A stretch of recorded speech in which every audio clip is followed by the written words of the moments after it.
Bom, nós somos uma turma de quinto semestre de Direito e nós vamos fazer um trabalho sobre crianças e adolescentes em situação de rua que sofrem abuso sexual.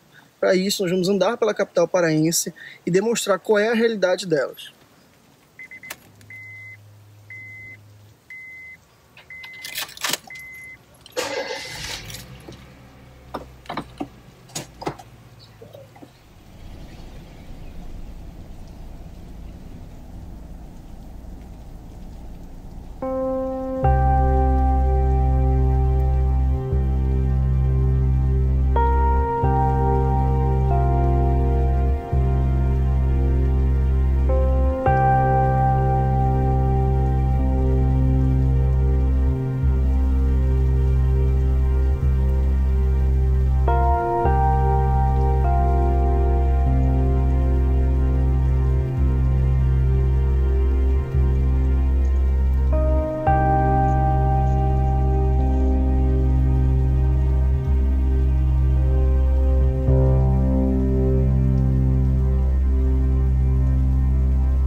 Andamos pelas ruas de Belém para mostrar as mazelas que as pessoas em situação de rua estão expostas. Das diversas violências possíveis, está entre elas a violência sexual.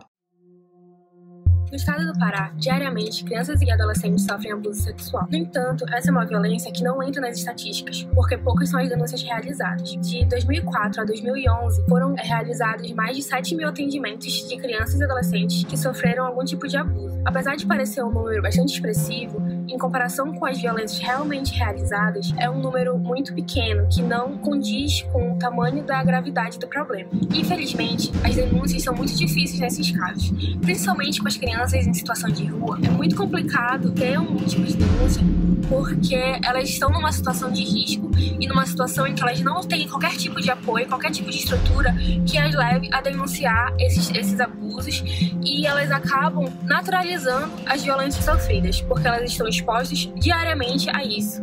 E elas acabam internalizando aquilo como algo normal. Além, é claro, da violência psicológica e sexual sofrida, elas ficam expostas a diversos tipos de doenças sexualmente transmissíveis. E por estarem em situação de rua, elas não têm qualquer apoio para irem a um sistema único de saúde, ao SUS, a um posto de saúde, para procurarem tratamento. No caso das meninas, a situação é mais grave, pois elas correm o risco dessa violência decorrer uma gravidez indesejada. Indesejada não apenas pelo fato de ser fruto de uma violência, de um abuso, mas também por não terem essas condições, esse apoio, essa estrutura, elas não têm como ter um tratamento adequado, além, é claro, de terem uma estrutura corporal de crianças que não está própria para gerar outra criança, o que vai trazer riscos para a saúde tanto do bebê quanto da criança vítima do abuso. A prática de abuso sexual consiste no uso de força, tanto física quanto psicológica, para obter algum tipo de vantagem sexual. Essa vantagem sexual ela pode ser vista através de um beijo malicioso, ou submeter uma criança ou um adolescente para presenciar um ato sexual ou realizar a prática sexual junto com a criança. É importante ressaltar que o abusador sempre nega a prática. Às vezes, o próprio abusador diz que foi a criança ou o adolescente que instigou a ela a praticar o abuso, diz que o comportamento da criança ficava tentando o abusador a fazer a prática de abuso na criança e no adolescente. Às vezes também, alguns abusadores afirmam que eles têm poder, e por eles terem poder, eles acham que têm o direito de abusar dessa criança e desse adolescente. Então, é muito importante a gente ressaltar que criança e adolescente são sempre vítimas na relação de abuso sexual. E não podemos criminalizar quanto ao posicionamento da vítima. A vítima nunca vai pedir para ser abusada, e também não é válido dizer que a vítima consentia a relação, porque isso não é válido, porque a gente está tratando de crianças e adolescentes. Além das crianças e adolescentes sofrerem uma violação à sua integridade física, elas também sofrem um abalo emocional e mental muito grande. Isso porque algumas crianças e adolescentes não têm nem noção de que aquilo que elas estão sofrendo é um ato sexual, muitas vezes pela pouca idade, e elas são induzidas a acreditar que aquilo é uma conduta que deve ficar em segredo. Às vezes as pessoas que fazem o abuso dizem que elas não devem comentar com ninguém por algum algum motivo, e elas, sem saber como agir e sem saber que aquilo não é normal para a idade delas, preferem ficar em silêncio. E também tem crianças e adolescentes que são ameaçadas. Tudo isso faz com que o abuso sexual infantil fique cada vez mais às escondidas. Continuando nossas séries de entrevistas, vamos entrevistar a Sandra. A Sandra é assistente social e ela vai falar sobre os procedimentos do Estado para quando uma criança tem abuso sexual. Oi, Sandra, tudo bem? Olá, sou a Sandra Gredinger. Eu sou assistente social e participei da política de enfrentamento à violência sexual de criança e adolescente no estado do Pará. Eu quero que tu explique pra gente, a partir da tua experiência, como é o procedimento para atender crianças que sofreram abuso sexual infantil. A política de atendimento à criança e adolescente vítima de violência sexual, ela tem um núcleo especializado que é o Propaz aqui no estado do Pará. Ele atende crianças que são todo o estado.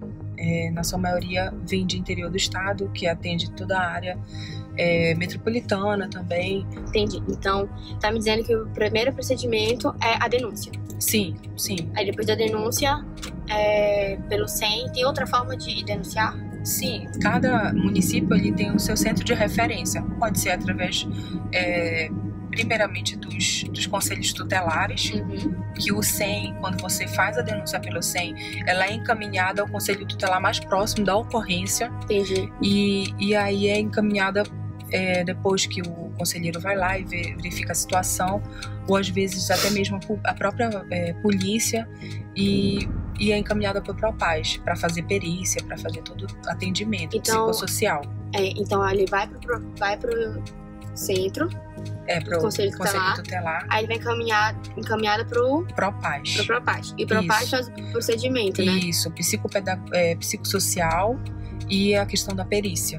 Entendi. Uma pergunta que eu tenho pra ti é: se a forma de atender essas crianças e adolescentes que sofreram abuso sexual é através de denúncia, tu acreditas que as denúncias para crianças e adolescentes que estão em situação de rua, que sofrem abuso sexual, é grande ou ela é baixa? Ela é baixa, né? Apesar de, nos últimos 10 anos, terem mais de 22 mil atendimentos, mas ela é baixa, assim, porque ainda é necessário que mais profissionais sejam capacitados nesse conhecimento de como perceber uma criança violentada. No caso de crianças de ruas, elas já presenciam vários tipos de violência. E muitas das vezes elas têm medo porque elas são colocadas em situação de subordinação daquela violência. Às vezes é a pessoa que é do local, né, o adulto que está ali responsável por aquele local, onde ela tem abrigo, onde ela tem acolhimento, né, na rua.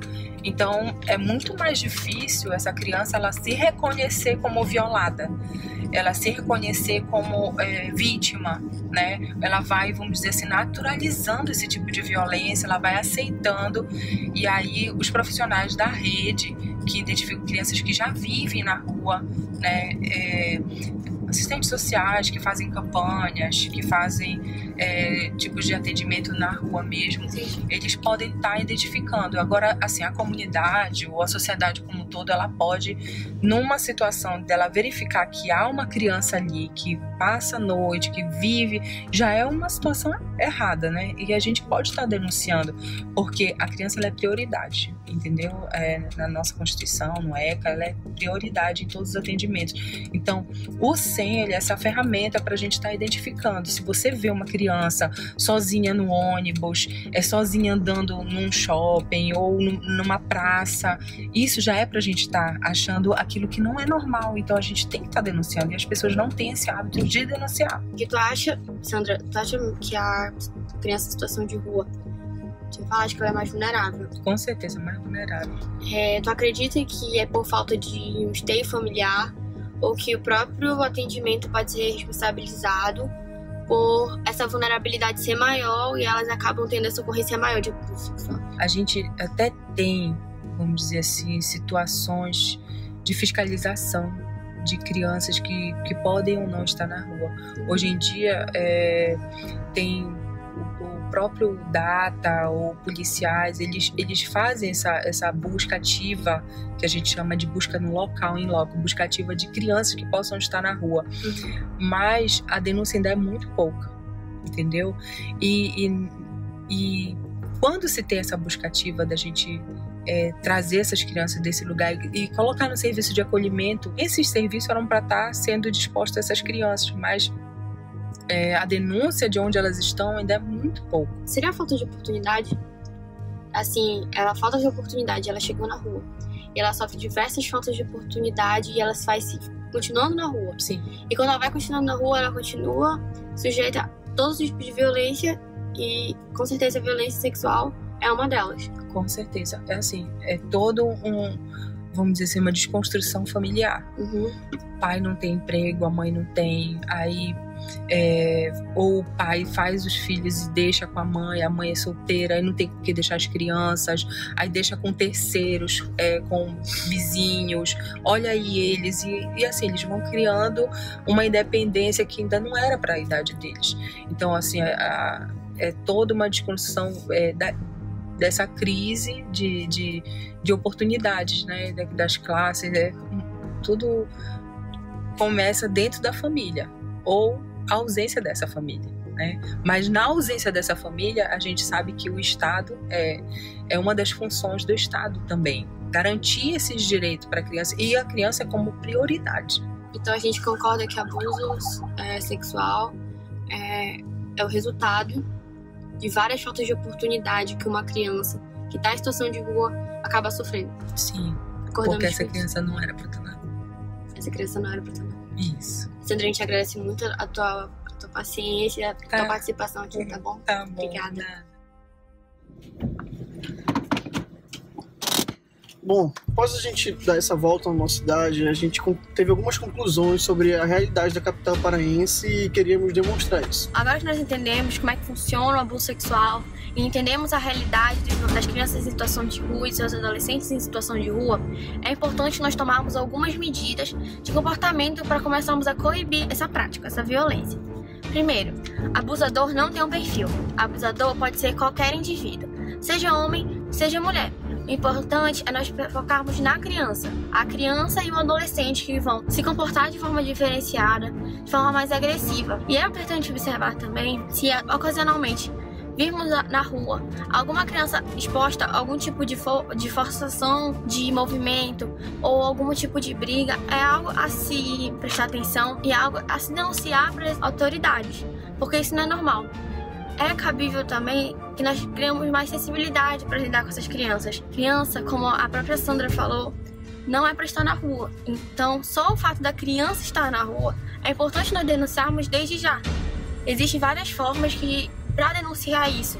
Lembrar sempre que a vítima é a criança e o adolescente. Além disso, essas diversas dificuldades e adversidades que ela está exposta por estar na rua, com o abuso, ela, como já falado anteriormente, ela fica exposta até a doenças sexualmente transmissíveis e, nos casos das meninas, a gravidez indesejada. Então, é importante que haja uma proteção dessas crianças para quando esses abusos, infelizmente, ocorrerem, elas terem a quem recorrer, não só para denunciar, mas também para tomar medidas para que não seja agravado o seu caso, que além de sofrer um abuso, ela tenha que conviver com uma doença ou com uma gravidez indesejada.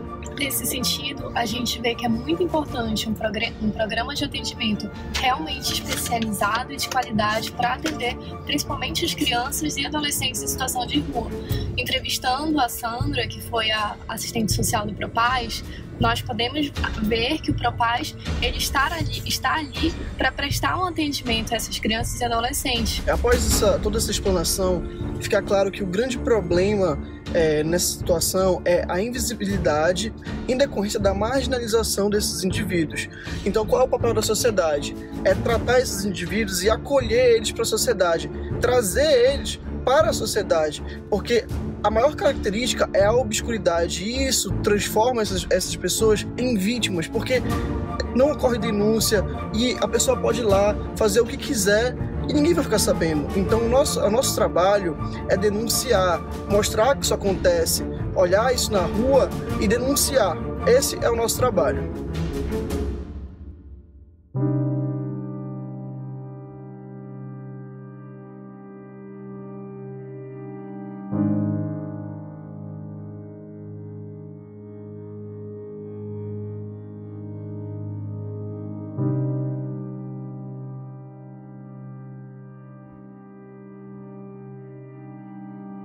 acho que alguém tem que tomar uma providência, porque está muita violência e o mundo nós não estamos para brincar.